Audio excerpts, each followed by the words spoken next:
Owner పేరు మీద అప్పులు చేసావు, నువ్వు అప్పుల గురించి మాట్లాడతావు.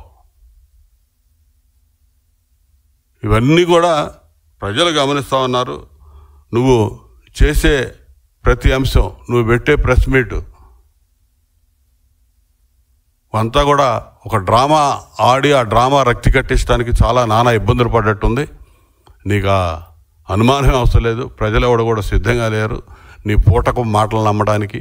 నువ్వు ప్రతిపక్ష నాయకుడిగా పాత్ర ఏ విధంగా పోషిస్తున్నావో ప్రజలు చూస్తూ ఉన్నారు.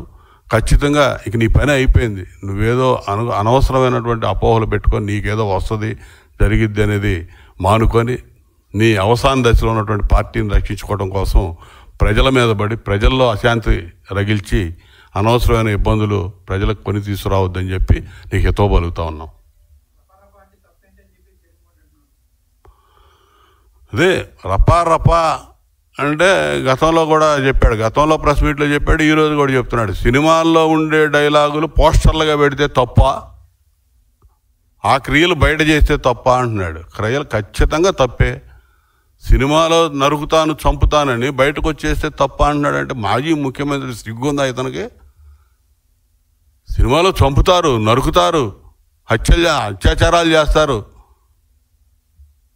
అవన్నీ బయటకు వచ్చేస్తే తప్పు లేదా?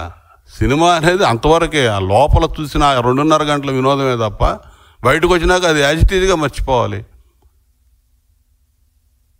అంత బాధ్యతారాహిత్యంగా మాట్లాడుతున్నాడు. అసలు సమాజంలో సభ్య సమాజం ఏ విధంగా ఆలోచించిందో కూడా ఆ మాత్రం ఇంగిత జ్ఞానం లేకుండా ప్రవర్తిస్తూ ఉన్నాడు.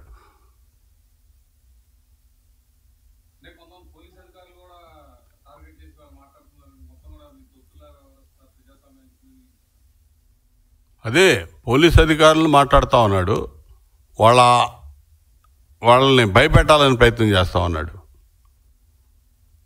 గతంలో ఏం చేశాడు? పోలీస్ అధికారులని 25 ర్యాంకులో ఉన్న అతను తీసుకొచ్చి డీజీపీని చేశాడు ఆయన సామాజిక వర్గం అని.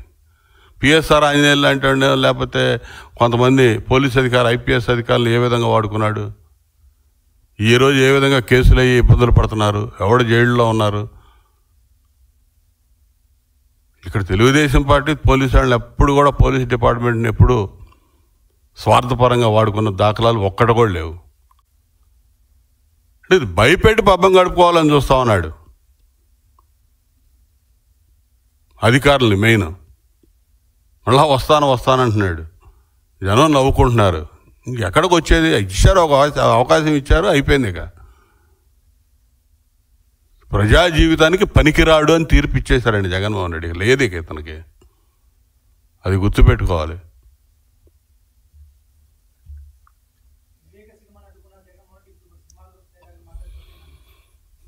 అదే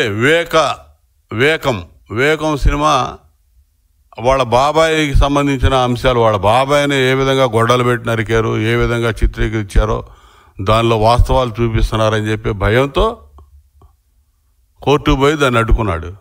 వదలండి, ఎందుకు అడ్డుకోవటం? ఎందుకు? ఏంది ప్రజలు చూస్తారుగా, సినిమాయే కాదు, వదిలిపెట్టరాదు.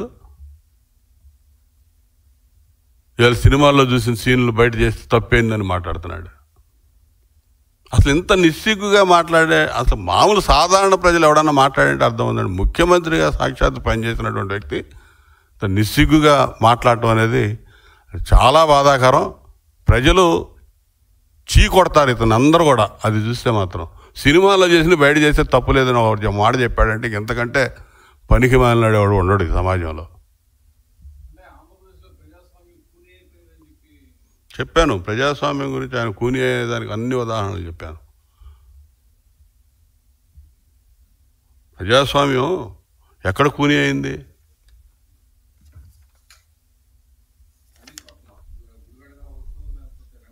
చంద్రబాబు గారు ఆ రోజు ప్రతిపక్ష నాయకుడిగా దళితులకి సంఘ బహిష్కారం చేసి, గ్రామ బహిష్కారం చేసి, వెళ్ళగొడితే, ఉద్యమం చేసి, చలో ఆత్మకూరు పిలిపిస్తే ఇంటికి పోయి గేట్లు తాళాలు కట్టి బయటికి రాకుండా ప్రతిపక్ష నాయకుడు 3 సార్లు ముఖ్యమంత్రిగా పనిచేసిన ప్రతిపక్ష నాయకుడిని ఆ రోజు అడ్డుకున్నాడు. అది ప్రజాస్వామ్యం కూని అంటే.